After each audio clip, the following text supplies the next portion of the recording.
Olá, turma, tudo bem?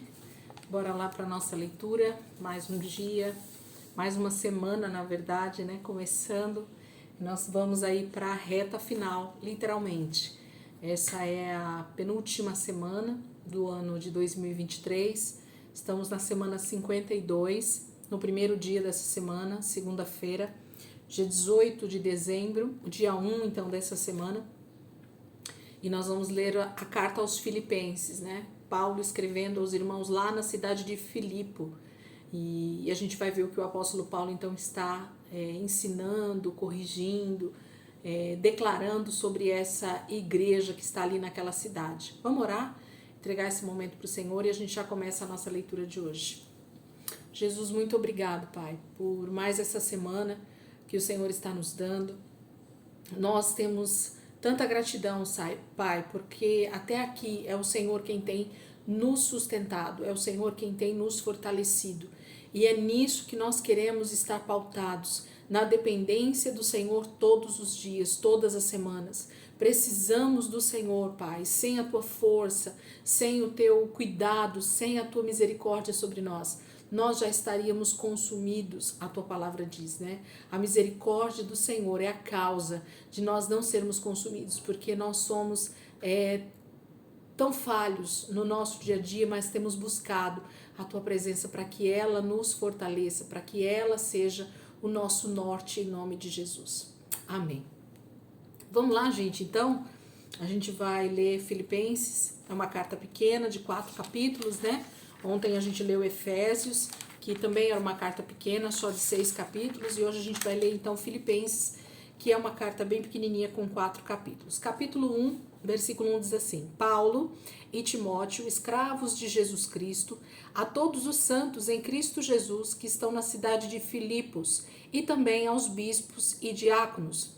A minha oração é que Deus, nosso Pai, e o Senhor Jesus Cristo deem a cada um de vocês a sua graça e a sua paz no coração e na vida de vocês. Agradeço ao meu Deus todas as vezes que me lembro de vocês. Quando oro por vocês, meu coração se enche de alegria por causa de toda a maravilhosa ajuda de vocês em fazer conhecido o Evangelho de Cristo, desde a ocasião em que vocês ouviram pela primeira vez até agora.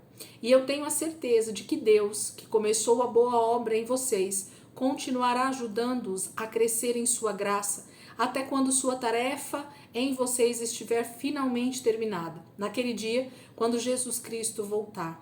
É bem natural que eu sentisse o que sinto a respeito de vocês, porque vocês têm um lugar muito especial em meu coração. Nós temos participado juntos da graça de Deus, mesmo eu estando na prisão ou ainda quando eu defendo a verdade e falo de Cristo aos outros.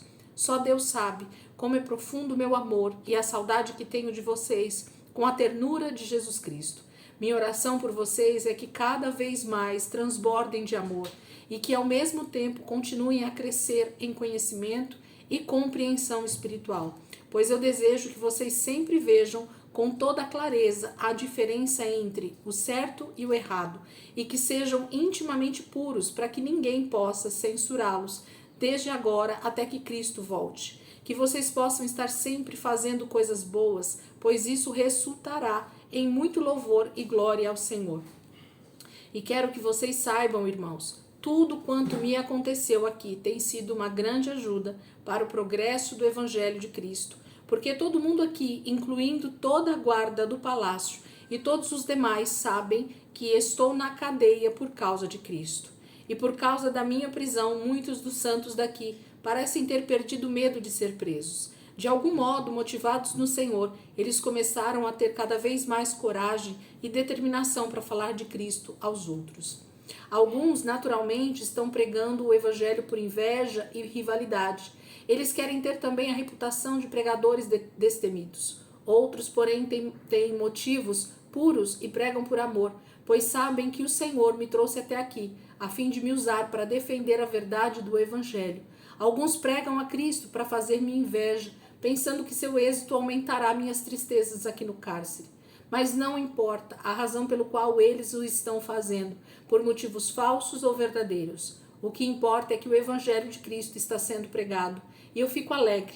Na verdade, continuarei a alegrar-me, porque sei que à medida que vocês oram por mim e o Espírito de Jesus Cristo me ajuda, tudo isso vai resultar em minha libertação. Porque eu vivo em ansiosa expectativa e esperança de que nunca farei nada que me faça envergonhar-me de mim mesmo, mas sim que sempre estarei pronto a falar corajosamente de Cristo enquanto estou passando por todas estas provações aqui, tal como no passado, e também que eu sempre serei uma honra para Cristo, quer pela vida, quer pela morte. Porque, para mim, viver significa oportunidade para Cristo, e morrer é a melhor ainda. Mas, se viver me der mais oportunidade para ganhar pessoas para Cristo, então, na realidade, não sei o que é melhor, viver ou morrer. Estou pressionado dos dois lados. Às vezes tenho desejo de ir e ficar com Cristo. Certamente seria muito melhor para mim do que estar aqui. Porém, a realidade é que eu posso ajudar mais a vocês permanecendo aqui. Sim, eu sou necessário aqui e, portanto, tenho certeza de que permanecerei com vocês um pouco mais para ajudá-los a crescer e se tornarem felizes na fé. Minha permanência alegrará vocês e lhes dará motivos para glorificarem a Cristo Jesus, por me terem conservado são, quando eu voltar para visitá-los novamente. Contudo, seja o que for me acontecer, lembre-se sempre de viver de maneira digna do Evangelho de Cristo, de tal maneira que quer os veja de novo, quer não, eu continue a ouvir boas notícias de que vocês permanecem lado a lado, com um só e forte propósito, anunciar o Evangelho, sem temor algum, não importa o que seus inimigos possam fazer. Eles verão nisto um sinal da sua profunda desgraça, porém para vocês será um sinal claro de salvação da parte de Deus, porque foi dado a vocês o privilégio não só de crer em Cristo, mas também de sofrer por Ele. Nesta luta, nós estamos juntos. Vocês me viram sofrer por Ele no passado, e ainda estou agora no meio de um grande e terrível conflito, como vocês sabem tão bem. Paulo já está começando a carta, agradecendo, louvando os irmãos, agradecendo pelo privilégio de poder estar cooperando com o crescimento dos irmãos, de que eles permaneçam fiéis, de que não importa por que as pessoas estão pregando. Nesse momento aqui, provavelmente, Paulo recebe muitas notícias, de que muitos pregadores estão pregando o evangelho e querendo ser como Paulo e querendo ter a mesma reputação de Paulo. Mas ele entende que alguns deles, infelizmente, está fazendo a obra de Deus por inveja, por rivalidade. Mas Paulo diz, não importa. O que importa é que o evangelho esteja sendo pregado. Paulo tinha um alvo tão forte a respeito de salvação de vidas, de alcançar o maior número possível de pessoas. Isso tem a ver com o apóstolo, com esse apostolado, com esse envio que o apóstolo tem. A importância de Paulo era que as vidas fossem alcançadas. E ele desejava ver os irmãos pessoalmente novamente. Capítulo 2.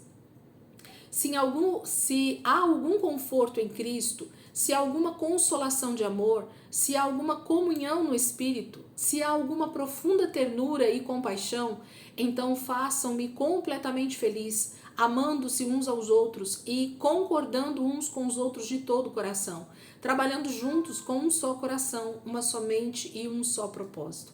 Não sejam egoístas, não vivam para causar boa impressão aos outros. Sejam humildes, pensando dos outros como sendo melhores do que vocês mesmos. Não pensem unicamente em seus próprios interesses, mas preocupem-se também com os outros e com o que eles estão fazendo. A atitude de vocês deve ser semelhante àquela que nos foi mostrada por Cristo Jesus, que, embora sendo Deus, não exigiu nem se apegou aos seus direitos como Deus, mas esvaziou-se a si mesmo, vindo a ser servo e tornando-se semelhantemente aos homens. E se humilhou a si mesmo e foi obediente até a morte, e morte de cruz. Contudo, foi por causa disso que Deus o elevou à mais alta posição e lhe deu um nome que está acima de qualquer outro nome, para que ao nome de Jesus Cristo todo joelho se dobre no céu, na terra e debaixo da terra, e toda língua confesse que Jesus Cristo é o Senhor, para a glória de Deus, o Pai. Amados, quando eu estava aí, vocês eram sempre muito cuidadosos em seguir minhas instruções. E agora que estou longe, vocês devem ser ainda mais cuidadosos em fazer as coisas boas que resultam do fato de sermos salvos, obedecendo a Deus com profunda reverência e temor. Porque Deus está operando em vocês o desejo de obedecer-lhe e a realização daquilo que Ele quer. Façam tudo sem queixas e discussões, de modo que ninguém possa dizer nenhuma palavra de censura contra você. Vocês devem levar uma vida pura e imaculada como filhos de Deus, num mundo em trevas, cheio de gente desonesta e obstinada. Brilhe entre eles como as estrelas do universo, mostrando-lhes a palavra da vida. Então, quando Cristo voltar, como ficarei satisfeito, sabendo que não corri, nem me esforcei em vão. E mesmo que eu esteja sendo derramado como oferta de bebida em cima do sacrifício e serviço que provém da fé e que vocês têm, mesmo assim ficarei contente e repartirei minha alegria com cada um de vocês. Vocês também devem ficar alegres com isto e se regozijar comigo. Se for da vontade do Senhor, brevemente enviarei Timóteo para vê-los. Assim, na volta, ele poderá me animar, contando-me tudo a respeito de vocês e de como estão passando. Não há ninguém que tenha esse interesse verdadeiro por vocês como Timóteo. Cada um parece preocupar-se com seus próprios planos e não com os de Jesus Cristo. Mas vocês conhecem Timóteo. Ele tem sido como um filho para mim, ajudando-me a anunciar o Evangelho. Espero enviá-lo a vocês assim que souber o que vai me acontecer aqui. E estou confiando no Senhor que eu mesmo possa ir vê-los em breve. Nesse meio tempo, pensei que devia mandar Epafrodito de volta a vocês. Vocês o enviaram para que me ajudasse em minha necessidade, e nós dois temos sido verdadeiros irmãos, trabalhando e lutando lado a lado. Agora, eu o estou enviando de volta para casa, pois ele tem tido saudade de todos vocês e está aflito porque vocês souberam que ele estava doente. De fato, ficou doente e quase morreu. Deus, porém, teve misericórdia dele e de mim também, não permitindo que eu tivesse tristeza sobre tristeza. Por isso, eu estou ainda mais ansioso de tê-lo de volta entre vocês novamente, pois eu sei quão agradecidos vocês ficarão em revê-lo, e isso fará com que eu tenha menos tristeza. Deem-lhe uma boa acolhida no Senhor, com grande alegria, e mostre-lhe o seu reconhecimento, porque ele arriscou a vida pela obra de Cristo e esteve a ponto de morrer, enquanto procurava fazer por mim aquilo que vocês mesmos não podiam fazer. Capítulo 2, Paulo está falando sobre essas situações que vão acontecendo, no dia a dia, a respeito de se pregar o evangelho, a respeito das viagens que os irmãos faziam de um lado para o outro, socorrendo uns aos outros. Ele cita Epafrodito, ele cita Timóteo, que está também a serviço do reino junto com ele, de que ele está enviando Epafrodito novamente para a cidade de Filipe, para que os irmãos possam vê-lo, porque ele foi enviado para ajudar Paulo, provavelmente com ofertas ou com algum tipo de manutenção ali no ministério, e ao mesmo tempo estava ali, mesmo em prisão, ajudando Paulo nessas cartas que ele ia enviando. Os irmãos estavam ali sempre prontos a ajudá-lo. Capítulo 3. Haja o que houver, meus irmãos, alegrem-se no Senhor. Nunca me canso de dizer-lhes isto, e é bom para vocês ouvir muitas vezes a mesma coisa. Cuidado com esses homens maus. Eu os chamo cães perigosos, os que dizem que vocês devem circuncidar-se para serem salvos. Porque não é circuncisão que nos torna filhos de Deus. Nós adoramos a Deus por meio do seu Espírito. Essa é a única circuncisão verdadeira. Nós nos gloriamos naquilo que Cristo Jesus fez por nós e compreendemos que não temos confiança alguma na carne. Ainda mais, eu também poderia colocar a minha confiança nessas coisas, pois se alguém tem motivos para confiar na carne, esse alguém seria eu. Porque eu passei pela cerimônia de iniciação judaica, sendo circuncidado quando tinha 8 dias de idade, pertencente ao povo de Israel, à tribo de Benjamim, genuíno hebreu.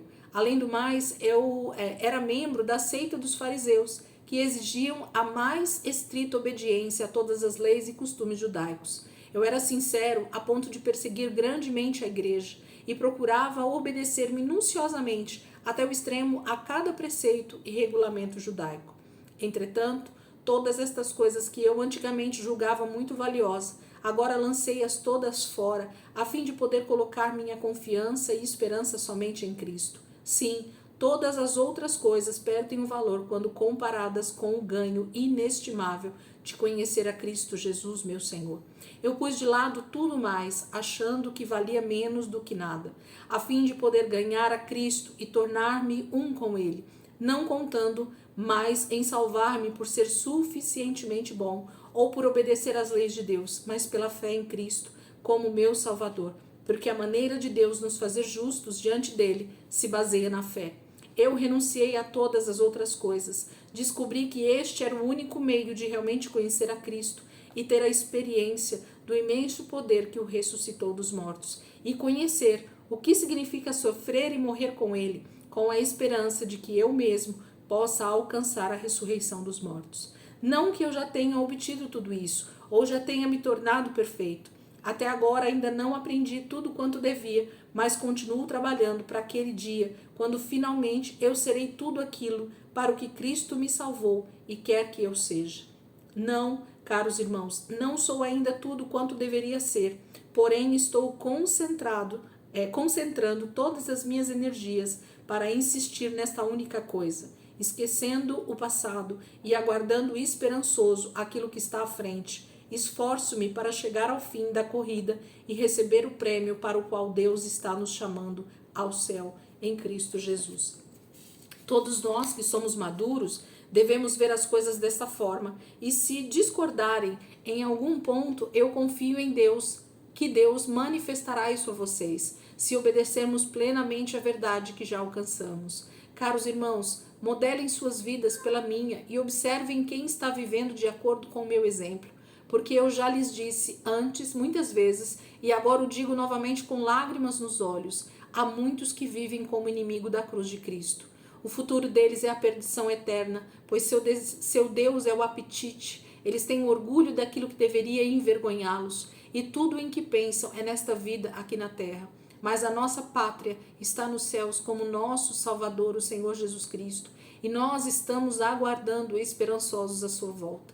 Quando ele voltar, tomará estes nossos corpos mortais e os mudará em corpos gloriosos, semelhantes ao dele, usando o mesmo grandioso poder que ele usará para conquistar todas as outras coisas em toda a parte. Capítulo 3, Paulo fala para nós dessa questão dele estar, totalmente voltado para o evangelho, para nós tomarmos cuidado com todas essas questões que às vezes a gente acha que é mais importante, mas o mais importante é nós estarmos realmente voltados unicamente à vontade do Senhor, a estar com Ele, a ser útil para o corpo de Cristo, Paulo vai falar sobre as pessoas que, de alguma maneira, se acham melhores do que as outras, mas deveriam se envergonhar das atitudes que têm, Elas se vangloriam de coisas que não tem nada a ver. Paulo se alegrava em hoje não ter nenhum título, nada que pudesse elevá-lo a algum status, porque ele tinha do que se orgulhar. Ele era um judeu de raiz, da tribo de Benjamim, fariseu,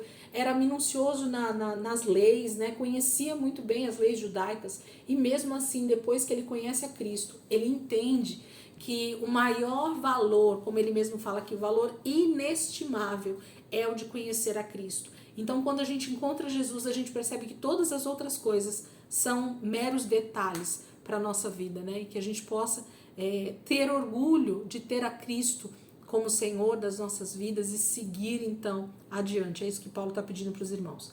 Capítulo 4, para a gente terminar aqui a carta.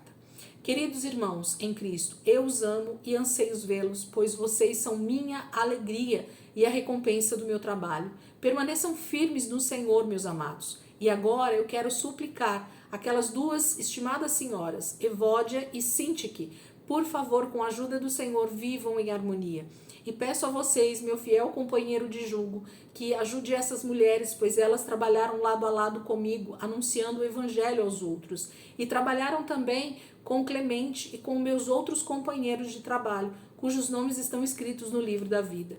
Estejam sempre cheios de alegria no Senhor. E digo outra vez, alegrem-se, que todo mundo veja que vocês são amáveis em tudo quanto fazem.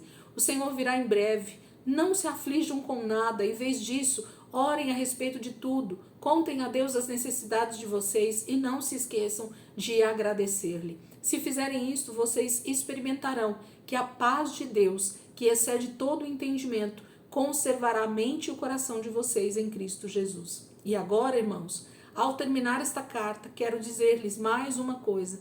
Firmem seus pensamentos naquilo que é verdadeiro, nobre e direito. Pensem em coisas que sejam puras e agradáveis e detenham-se nas coisas excelentes. Pensem em todas as coisas pelas quais vocês possam louvar a Deus. Continuem a pôr em prática tudo quanto aprenderam, receberam, ouviram de mim e me viram fazer.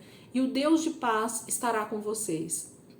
Como estou grato e como louvo ao Senhor porque vocês estão me ajudando novamente. Eu sei que vocês têm estado sempre desejosos para enviar-me o que podiam, mas por algum tempo não tiveram oportunidade. Não estou dizendo isso porque estava precisando, pois aprendi a viver satisfeito, tendo muito ou tendo pouco. Sei o que é passar necessidade e sei o que é ter tudo. Já aprendi o segredo para viver contente em qualquer circunstância, quer com o estômago satisfeito, quer na fome, na fartura ou na necessidade. Eu posso fazer todas as coisas que Deus me pede com a força que Cristo me dá. Mesmo assim, vocês fizeram bem em ajudar-me na minha dificuldade atual. Como vocês bem sabem, quando eu levei o evangelho a vocês pela primeira vez e depois segui meu caminho, deixando a Macedônia, só vocês, os filipenses, se associaram a mim para dar e receber. Nenhuma outra igreja fez isso. Até mesmo estando em Tessalônica, vocês me enviaram ajuda por 2 vezes,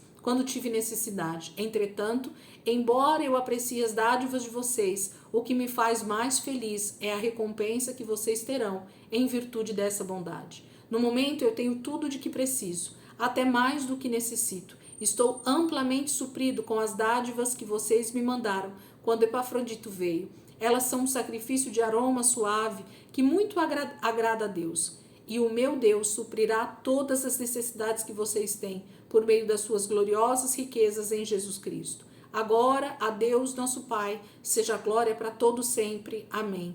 Saudem todos os santos daí. Os irmãos que estão comigo enviam lembranças também. E todos os outros fiéis daqui enviam lembranças a vocês, especialmente aqueles que trabalham no palácio de César.